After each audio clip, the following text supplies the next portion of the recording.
Баршаңызға сәлем достар, менің есімім Ақжарқын, менің каналыма қош келдіңіздер. Бүгінгі сабақта біз сіздермен осындай әдемі следочки тоқитын боламыз. Өте оңай әрі жылдам тоқылады. Егер сіздерге қызықты болса, менің каналыма тіркеліп, қоңыраушаны басуды ұмытпаңыздар. Сол кезде бұдан кейінгі шығып отырған сабақтар ең алғаш болып көретін боласыздар. Ең алдымен бізге следочкиді тоқымас бұрын осындай мотивтер тоқып алу керек, яғни осындай төрт бұрышты мотивтер керек болады. Бізге осындай гүлімен екеу қажет болады, ал гүлсіз осындай 12 штук қажет болады. Одан кейін бір айта кететін жайт бар. Бізде мен мына жерде қазір мотивімді переделка жасадым. Өйткені біз тапочканың ұшы бізге мынандай үшкір болудың қажеті жоқ, төрт бұрышты болу керек емес. Осындай дөңгелек тәріздес болу керек. Мына қарасаңыздар, менде мына жерде круглый форма көрсетіліп тұр. Ал мына жақта бізде төрт бұрышты, яғни бізде тапочкамыздың бас жағы осындай круглый форманы қажет етеді.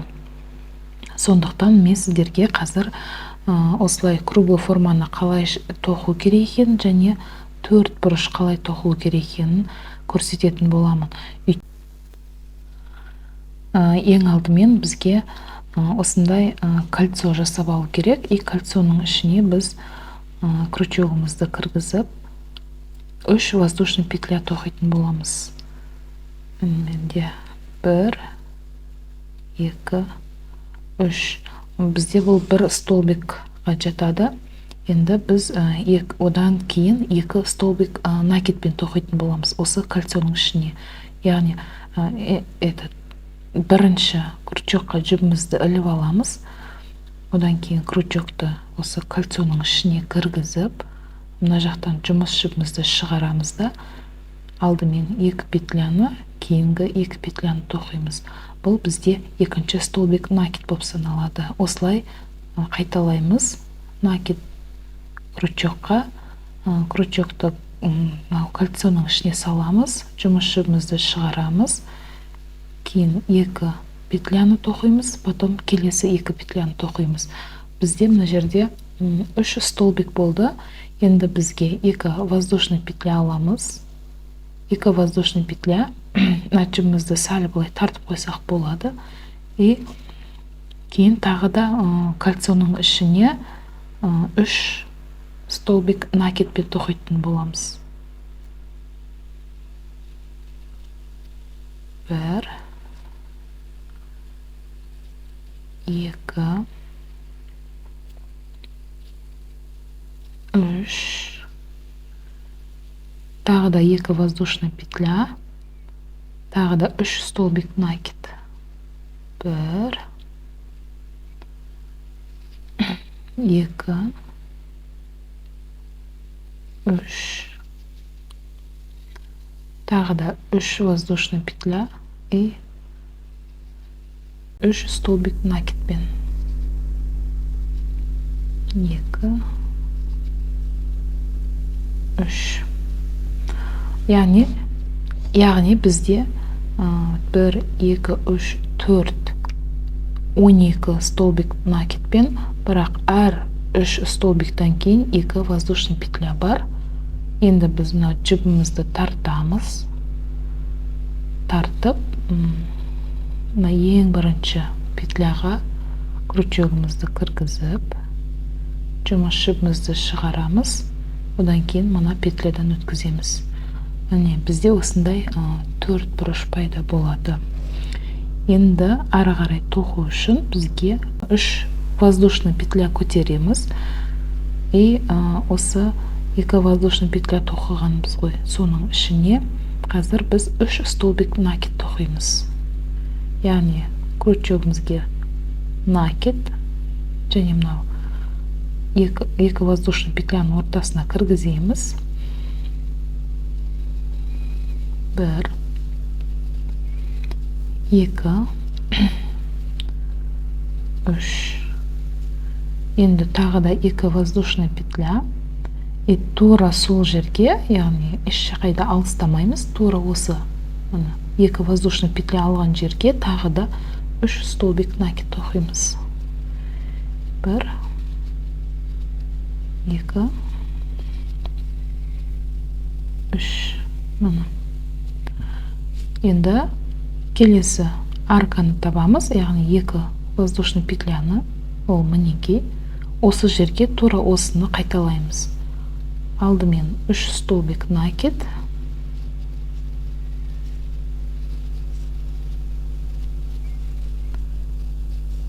3, 2 воздушный петля и тура сол жерге тағы да 3 столбик накидпен тоқимыз.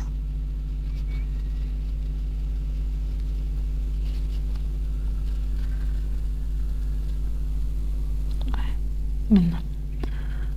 Енді келесі аркаға өтеміз. Келесі аркада да тура соны қайталайтын боламыз. Үшіншісін қайталадым. Енді біз бастапқы аркаға келдік. Яғни біз ол жерде 3 воздушный петля көтерген болатынбыз. Енді бұл жерге біз ең алдымен 3 столбик накид тоқимыз.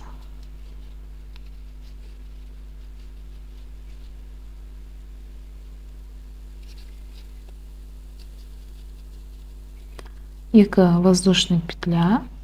Енді бізде мына бір столбик болып саналады. Енді мына жерге біз 2 столбик накид тоқуымыз қажет. 1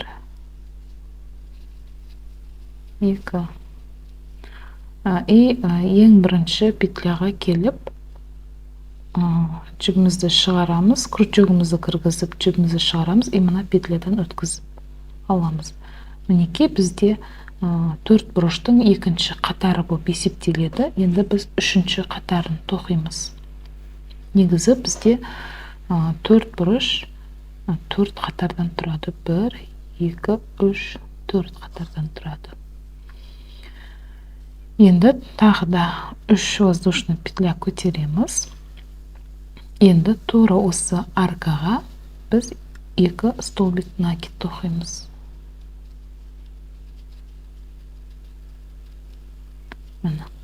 Бұл жерде сонда бізде 3 столбик болып есептеледі. Енді келесі мына воздушный петля бар жерге келеміз.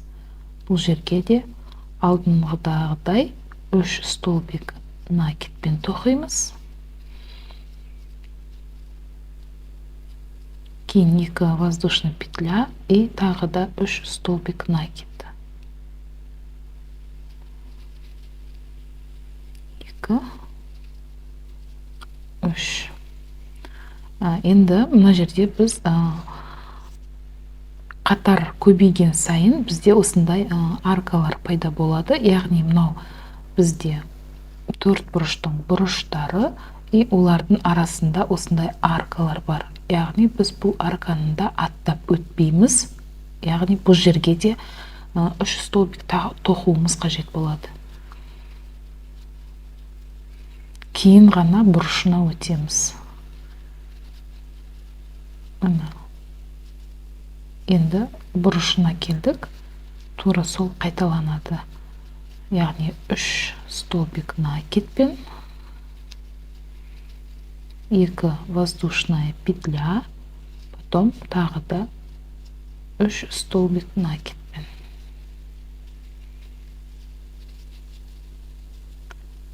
Мына.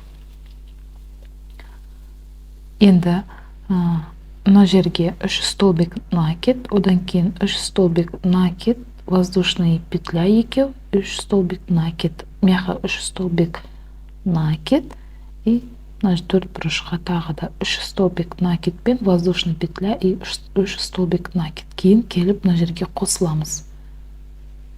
Мен 4-ші қатарына келдім. Мына 3-ші қатарын тоқыдым, 4 бұрыш. Енді 3-ші қатарында тура сондайға жағдай, кішкене ғана өзгеріс бар. Оны қазір сіздерге көрсетемін. 1 2 3 воздушный петля көтереміз. Яғни мынау келесі аркаға 3 столбик накидпен тоқимыз. Бұл жерде қараңыздар, бұрышы емес, только арка. И арканың ішіне тек қана 3 столбик накид тоқимыз. 2 3. Енді келесі бізде 2 воздушный петля, яғни 4 бұрыштың бұрышы бұл. 3 столбик накид, воздушный петля, 3 столбик накид тоқимыз. Так. 1 2 3 1 2 воздушный петля и 3 столбик накид.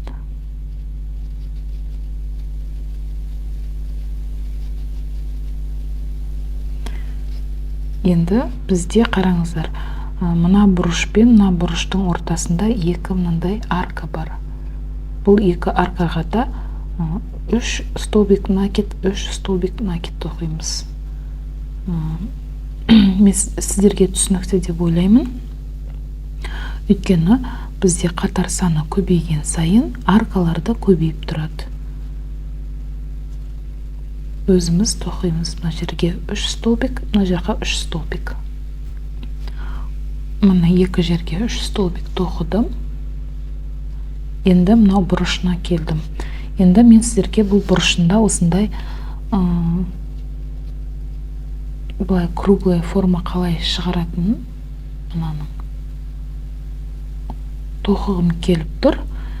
Өйткені менде осындай 4 бұрыштылар жетерліктей.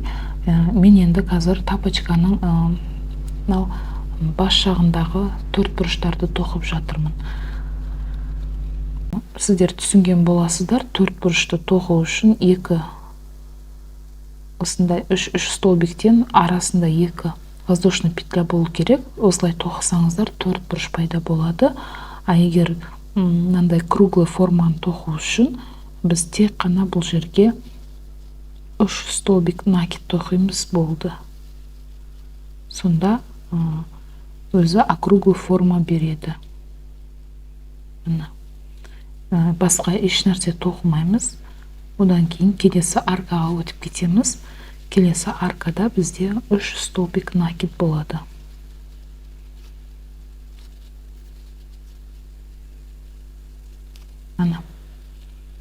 Қарасаңыздар, более круглый форма беріп тұр.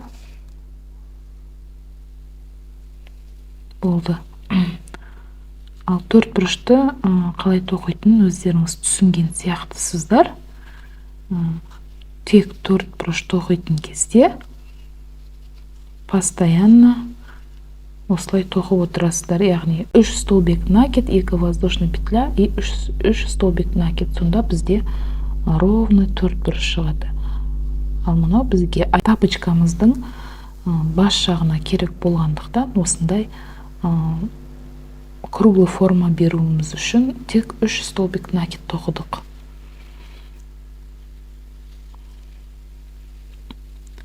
Енді мына жерге біз 3 столбик накид тоқимыз.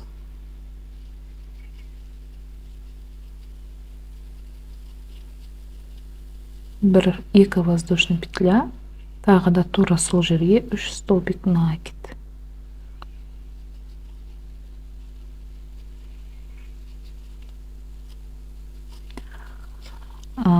Круглый форманы осындай тек қана бір жеріне ғана тоқимыз. 4 жағында болу керек емес, тек алдына ғана керек. Сондықтан 4 бұрыштың бір ұшы ғана 3 столбик накидпен тоқылатын болады. Ары қарай тоқимыз. Ең алғашқы аркама келіп жеттім. Бұл жерде бізде 3 воздушный петля алған болатынбыз. Яғни бізге бұл жерде 2 столбик жетіспейді. Накидпенен 2 столбик накидпенен бірге тоқимыз. И ең алғашқы тұрған мынау петлямызға крючогымызды кіргізіп, жібімізді шығарамыз да келесі петлядан өткіземіз. Оны бізде осындай жібімізді кесеміз. Сәл ұзындау кесеміз, кейін жасыруға ыңғайлы болу үшін. И тағы да бір рет жіпті өткізіп тартамыз. Оны бізде осындай мотив пайда болды. Қарасаңыздар, екеуінің айырмашылығы бар. Мына жері круглый, мынау тік төрт бұрыш. Енді бізге бұл мынау гүлдің да алдыңғы жағын мен осындай үш тік тоқыдым. Екеуін бірге қосқанда осындай круглый форма болады.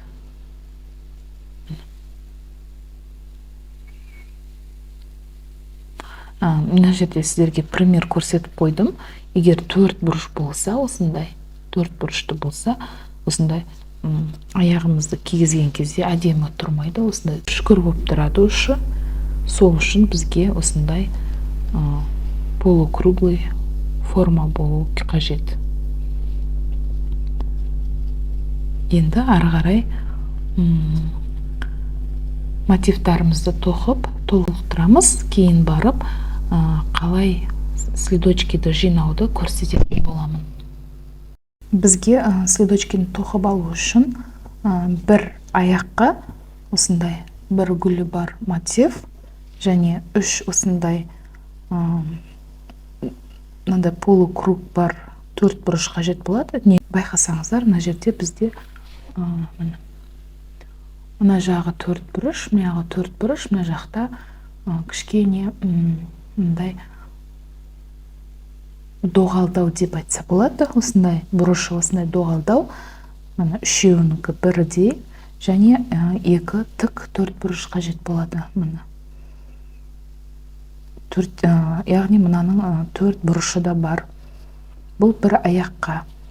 Екінші аяққа тура осындай количествода керек болады. Мен негізі бір аяқты осылай қосып қойғанмын, әлі жіптерін жасырмадым. Тек қосып өзім көрдім. Бұл 36-37 размерге келеді. Мынау қазір бір аяқты біз сіздермен бірге қосатын боламыз. Бізге крючок жіп керек болады.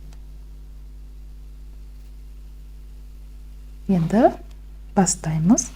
Ең алдымен жібімізді дайындап аламыз. Ол үшін осындай бір петля шығарып дайындап қою керек. Осылай. Кейін ең алдымен аяғымыздың бас жағынан бастаймыз. Яғни гүлді мотивпен бір осындай полукруглый мотивті аламыз. На төрт бұрышқа пока тиіспейміз. Осы екеуін алып беттестіреміз. Яғни ішкі теріс жағы бір-біріне қарап тұру керек. Оң жағы сырт жақта тұрады, екеуінің де. Бізде мынау аяқтың осындай доғал жағы аяқтың үш жағына кететін болады. Сондықтан біз қазір мына бұрышынан бастап айналдыра мына бұрышына дейін қосатын боламыз. Дайын петлямызды аламыз. Гүлді мотивтің мынау ұшынан бастаймыз. Доғал жағы мына жақта ұшын аламыз. Осы жерден осы тұрған петляларға біріншісіне осылай кіргіземіз крючокты. Осы жақтан петлямызды шығарамыз. Келесі беттестіреміз. Доғал жағы екеуі бірдей болу керек. Мына жағынан, алдыңғы жағынан бірінші петляға крючогымызды кіргіземіз. Жұмыс жібімізді сол жақтан тартып шығарамыз. Жіпті шығарып, мына петлядан өткіземіз. Енді келесі қасындағы петляға кіргіземіз крючокты. Жіпті шығарып, мына петлядан өткіземіз. Келесі арт жақтағы, яғни мынау бір түсті квадратқа, төрт бұрышқа крючогымызды петляға кіргіземіз. Жұмыс жібімізді іліп, осы жақтан шығарамыз. Тағы да. Яғни біз кезек жіпті екі жақтан осылай шығарып отырып қосамыз. Бізде сонда зигзаг сияқты қосылатын болады. Міне байқасаңыздар. Көріп тұр деген ойдамын. яғни бір петля мына жақтан, бір петля мына жақтан. Осылай бір-бірімен қосатын боламыз. Ешқандай петляны қалдырмаймыз. Әр петляға крючогымызды кізіп, жібімізді шығаратын боламыз.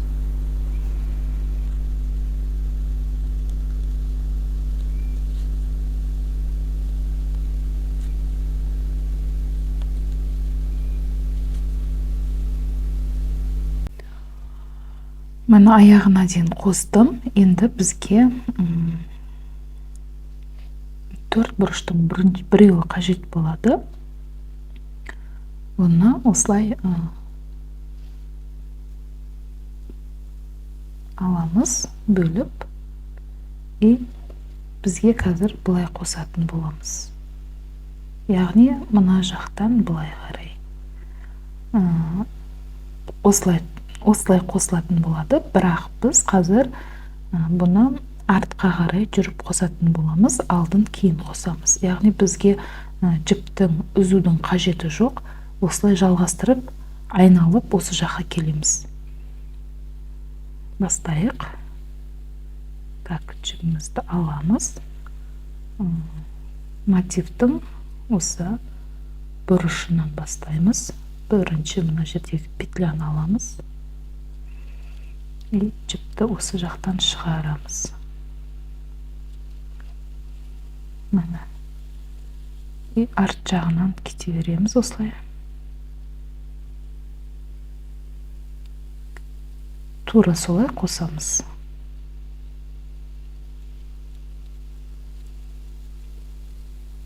Біреуін бір жақтан, келесін екінші жағынан шығарып, отырып бірге қосатын боламыз.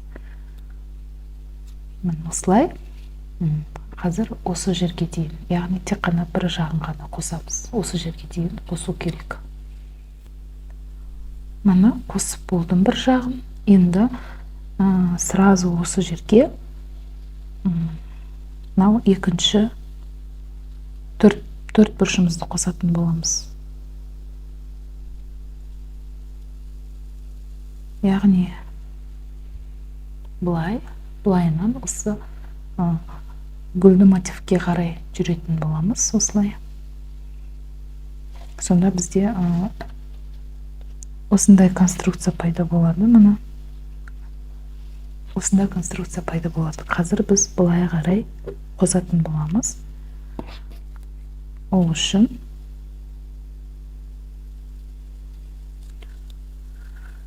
ұшынан аламыз. Тағы да ең бірінші осы ұшындағы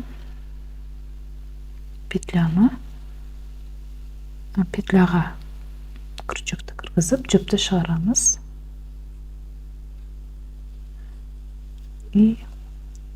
Келесі арт жағынан петляны шығарамыз.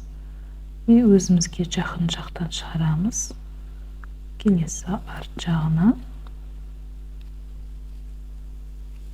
Келесі.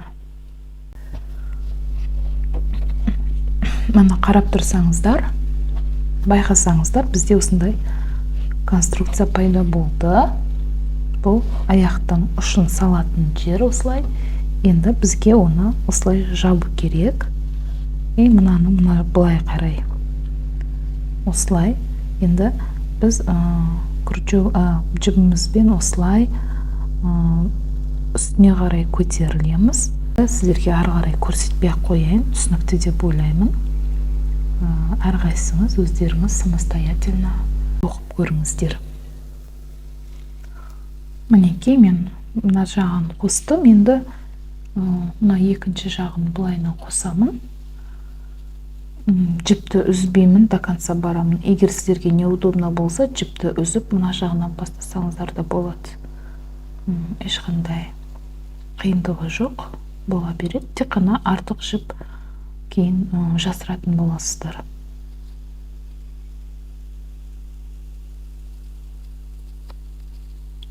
Бұлай, негізі бұлайынан қосу біраз қиындау, өйткені кішкене мешать етеді. Осылай әрбір петляны тоқып шығамыз.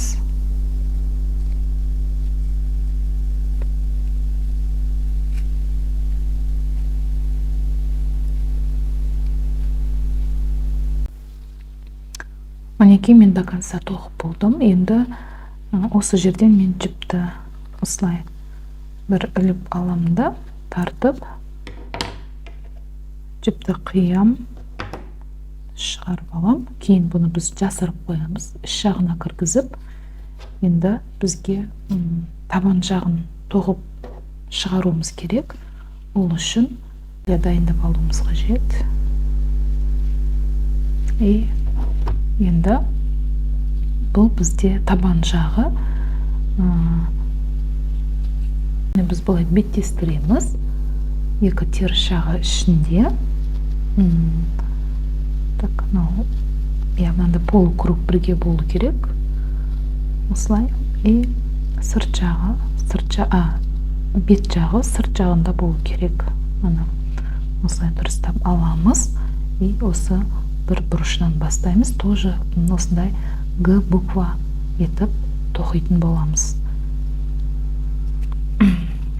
Енді бірінші петляға кіргіземіз. Жібімізді осы жерден іліп шығарамыз. Кішкене осылай тартамыз.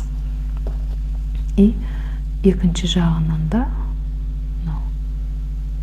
оң жағынан петлянымызды алып, бұрышынан жұмыс жібімізді осы жақтан шығарып, мына петлядан іліп шығарамыз. И дальше до конца тоқимыз. Хопа.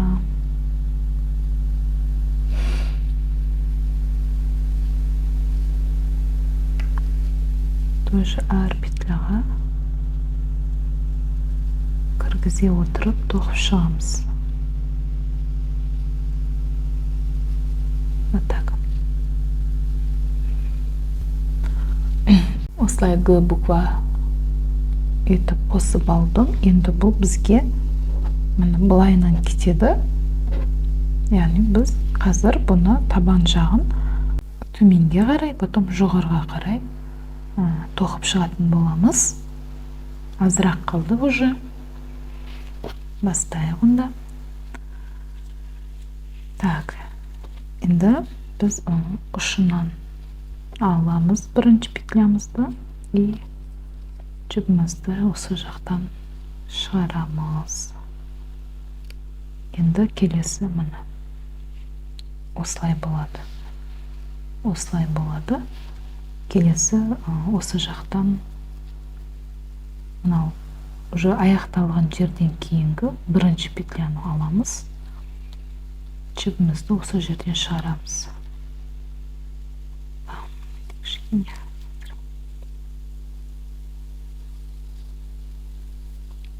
И осылай дальше кете береміз.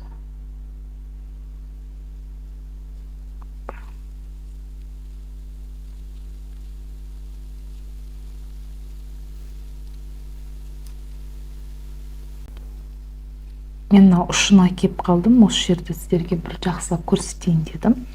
Енді біз мына жерде уже алдыңғы жерде осындай немен алынған жіппен бұл жерге тағы да кіргіземіз. Өйткені бізде тесік болмау керек. Тоқимыз. Одан кейін келесі жаққа өтеміз. Келесі жақтан жібімізді шығарамыз. Тасып қалды менде. И іліп аламыз да. И тағы да осы жерге, осы жіп кірген бұл жерге де тағы да осы жерге кіргізіп аламыз. Өйткені бізде аяқтың табаны болғаннан кейін мықты болғаны дұрыс. Бір минут. Жібім неғып қаладыр. Так. Кіргіздік. Енді қараңыздар. Мына біз бұлайынан қостық. Енді қазір мына ұшына дейін қосамыз. Мына бұлайынан. Осы жерге дейін до конца қосамыз. Ары қарай өте оңай. Мінекей бәрін қосып болдым. Енді келесі этап бізде осылай айналасын тоқып шығу. Айналасын тоқып шығамыз. Ол үшін бәрін мен полустолбикпен тоқимын деп шештім. Қалыңдау жағын аламын. 4-ші размерлі жағын. Так, енді қазір 1 минут. Бірінші накид аламын. Күртшігімді осы жанына приблизительно бір жерге кіргізіп, үшеуін бірге тоқимын.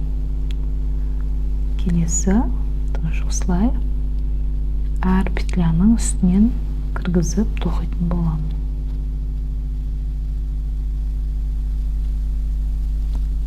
Накид алып, үшеуін бірге накид алам, 3 петляны бірге. Осылай тоқып шығамын барлығын.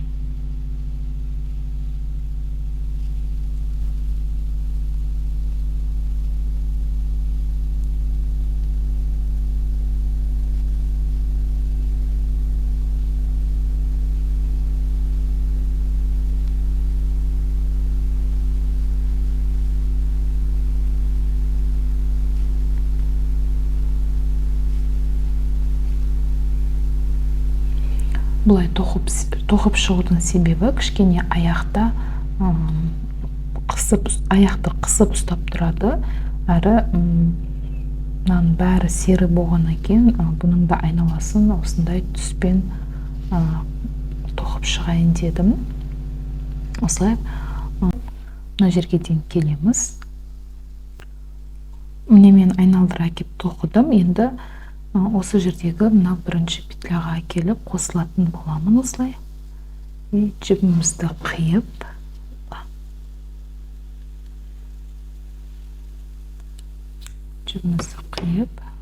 осылай жіпті шығарып аламыз. Енді бізде тек қана осындай артық жіптерді жасыру қана қалды. Осындай бізде следочки шығады.